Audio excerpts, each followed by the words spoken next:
होता है, तोड़ दिया जाता है रोड को। आज आए दिन लीकेज होता है, आए दिन लीकेज होता है। जब लोड पड़ता है तो उसमें कहीं कहीं पाइप बिछाया जाता है, पाइप की प्लास्टिक पाइप की बोरिंग की जाती है ना, कि प्लास्टिक की पाइप जो है बिछाई जाती है, लोहे की पाइप होनी चाहिए ना। मित्रों, वर्तमान समय में हम खड़े हैं मऊ जनपद के अंतर्गत अमिला नगर पंचायत में, और जिस रास्ते पे खड़े हम इसी रास्ते से गुजर रहे थे। हम इस रास्ते की स्थिति दिखाने जा रहे हैं, चूंकि जानते हैं नगर पंचायत का चुनाव है और तमाम नेता तमाम वादे लेकर के चुनाव मैदान में उतर चुके हैं। और जिस रास्ते पे खड़े हैं, रास्ता जो अमिला कोर्ट से निकल करके 4-5 गांव को जोड़ते हुए कुसुमा 4 लेन पे जाके मिलता है यह रास्ता, और उसी रास्ते पे हम खड़े हैं। आपको सबसे पहले रास्ते की स्थिति हम दिखाएंगे, और रास्ते की स्थिति दिखाने के बाद फिर हम आप यहीं के एक रहने वाले व्यक्तियों से चर्चा करेंगे। देख सकते हैं रास्ते की स्थिति, इस गड्ढे में अभी हम गिरे थे और कैसे निकले वो हमारी स्थिति है और हम जानते हैं कैसे निकले। लेकिन सबसे बड़ी बात यह है कि यह रास्ता में गड्ढा खोद करके छोड़ दिया गया। यह संपर्क मार्ग जो है अमिला से 4 लेन को जोड़ता है, 4-5 गांव होते हुए 4 लेन पर जाता है। सबसे बड़ी बात ये तो है ही है, लेकिन सबसे बड़ी बात एक और हम बता दें कि ट्रांसफार्मर आपको सामने दिख रहा है। इस टाउन एरिया का ट्रांसफार्मर इस सामने आपको दिख रहा है। ट्रांसफार्मर होने के बावजूद यहाँ की लाइट गुल है, आप देख सकते हैं। यहाँ जो लाइट लगी है ये गुल है। ये किसकी जिम्मेदारी बनती है, कौन इसकी जिम्मेदारी निभाएगा, तो बात की बात है। ये रास्ता में गड्ढा खोद करके छोड़ दिया गया। अभी अभी हमसे ईओ साहब से बात हुई है तो कह रहे थे कि रास्ता जो है लीकेज था, पानी पाइप, इसलिए खोद करके छोड़ दिया गया है। हम मानते हैं कि लीकेज था तो खोद करके छोड़ दिया गया। लीकेज है तो खोदेंगे ही, बनाएंगे ही आप। लेकिन जो इस रास्ते से लोग आ जा रहे हैं, इस रास्ते में जो गड्ढा है उस गड्ढे में गिर रहे हैं, वो जिम्मेदारी कौन निभाएगा। आपको यहाँ पर जो है सजेशन देना चाहिए था, इस रास्ते से आप आइए, जाइए या चाहे मत जाइए, ये सजेशन जरूर देना चाहिए था। ये किसकी जिम्मेदारी बनती है और जिम्मेदारी अपनी क्यों नहीं निभाए, जबकि ये रास्ता बीच रास्ते में है और पूरे रास्ते को खोद करके छोड़ दिया गया है। चलिए यहाँ पर एक व्यक्ति इनसे बात करेंगे, इसी नगर पंचायत के और इसी वार्ड के रहने वाले हैं। अपना नाम बताइए। मेरा नाम अखिलेश कुमार पांडे है। मैं नगर पंचायत अमिला में वार्ड नंबर 7 में सभासद आबलिग मेंबर का प्रत्याशी हूँ। आप प्रत्याशी है, सभासद आबलिग के, और इधर से गुजर रहे थे, आपसे मुलाकात हुई, यहीं पर हम गिरे थे और आपसे मुलाकात हुई है। ये जो रास्ता खोद करके छोड़ दिया गया है, ये किसकी जिम्मेदारी बनती है, किसे सजेशन दिया जाए। भाई, हमारे कानून में जो अपकृत्य विधि होती है, अपकृत्य विधि में ये बहुत बड़ा अपराध है कि आप गड्ढा खोद दीजिए, लाइट की व्यवस्था न कीजिए, कोई उसमें चोट लग जाए तो इसको हर्जाना जो है टाउन एरिया को देना पड़ेगा। ये कानून है, अपकृत्य विधि में ये अंतर्गत आता है। आप कह रहे हैं लाइट की व्यवस्था कर दीजिए, लाइट की व्यवस्था तो है, जल ही नहीं रहा है, ट्रांसफार्मर के पास। तो ये टाउन एरिया की है ना, कि टाउन एरिया जो है गड्ढा खोद दे, खोदने के बाद जो है उसमें कोई गिरे, प्रकाश की व्यवस्था नहीं करता है, तो टाउन एरिया उसके लिए लायबल होगी ना।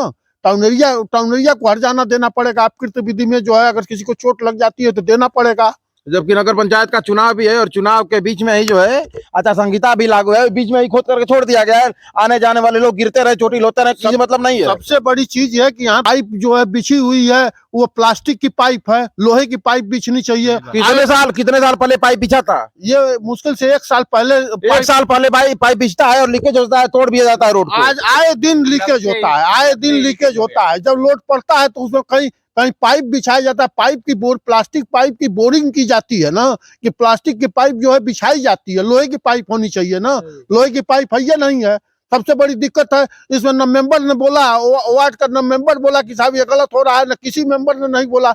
मैं इसीलिए तो अधिवक्ता हूँ, इसीलिए संघर्ष करने के लिए जो है चुनाव लड़ रहा हूँ कि ये जो खामियां हैं। ठीक है, चुनाव लड़ रहे हो तो बात की बात है, लेकिन जो गड्ढा खोद करके छोड़ दिया गया है, आखिरकार ईओ साहब से हमसे बात हुई है, तो क्या उनकी जिम्मेदारी नहीं बनती है, क्या सजेशन दिया जाए कि गड्ढा आगे टाउन आपकी, मैंने बताया ना कि अपकृत्य विधि उसको कहा जाता है। अपकृत्य विधि में पूरा जो है लाइबिलिटी जो है टाउन एरिया की होती है, कि वो जो है गड्ढा खोदे तो प्रकाश की व्यवस्था करे, संकेत लगावे, क्योंकि अगर कोई घायल होता है तो उसके लिए लाइबल जो है टाउन एरिया होगी। क्या कहना चाहेंगे आप? कहना क्या चाहेंगे, मैं यही कहना चाह रहा हूं कि अगर मैं प्रत्याशी होते हुए अगर मैं जीत हासिल किया तो इस तरह की कमियां नहीं होने दूंगा। यही क्या आप रहने वाले हैं? नहीं, यहाँ पे नहीं रहने वाले हैं, लेकिन मतलब आज गिर गए थे। आप गिर गए थे? किधर के रहने वाले हैं आप? हम यहाँ गोरखपुर के रहने वाले हैं, लेकिन यहाँ की मतलब कुछ मतलब ऐसी भी है घटना कि मतलब प्रशासन मतलब चाहे कोई भी हो, यहाँ पे कुछ मतलब उतनी नहीं करी, सुविधा नहीं दे रही है जिसे चाहिए। क्या कहना चाहेंगे? बहुत लड़ते हैं अमीरा के लिए। ये जो है अंधेरपुर नगरी चौपट राजा वही वाली बात है। अरे भैया हमको तो एक बात चली हो, गड्ढे की बात आपसे हो ही गई जी, ये लाइट की व्यवस्था आप देख रहे हैं ट्रांसफार्मर के पास है ये लाइट। वही तो मैंने कहा कि चिराग तले अंधेरा।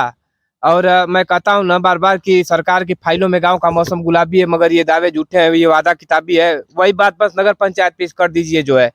जो गांव से गया गुजरा हमारा जो है नगर पंचायत है, जो पुराना नगर पंचायत वो गांव से भी गया गुजरा है। और इस तरह जो है गड्ढा खोद के वकील साहब ने सही कहा। हम आपसे हमसे बात हुई, शाम का वक्त है, रात को 8 बज चुके हैं। हम बता दें कि इस रास्ते से गुजर रहे थे, हमको कोई परेशानी नहीं थी इस गड्ढे से, ना परेशानी कभी होगी क्योंकि हम इधर के आने जाने वाले नहीं। लेकिन हम इधर से जा रहे थे, रास्ते में गड्ढा था, हम गिर गए। हम सोचे कि यह रास्ता क्यों बना, इसके बारे में पता किए, लोगों से बात किए। लोग बोले कि हमेशा ये लीकेज होता रहता है, गड्ढा खोद करके छोड़ दिया जाता है। आखिरकार ये इतनी बड़ी घटना को दावत आप लोग क्यों दे रहे हैं? जो भी जिम्मेदार पर्सन है, जिम्मेदार अधिकारी हैं, अपनी जिम्मेदारी को क्यों नहीं निभा रहे हैं?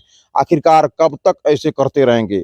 और ईओ साहब से भी हमसे बात हुई तो ईओ साहब अपनी जिम्मेदारी बता रहे थे कि लीकेज था, लीकेज को हमने तोड़वा करके बनवाया। हम मानते हैं कि आपने बनवाया, लेकिन यहाँ पर इंगित करना चाहिए था आपको कि ये रास्ता जो है बाधित है, इस रास्ते से आप जाएंगे तो गिरेंगे। लेकिन इस रास्ते को आप देख सकते हैं हमारे कैमरे के माध्यम से, यह रास्ता कितना जर्जर स्थिति में बना करके छोड़ दिया गया है।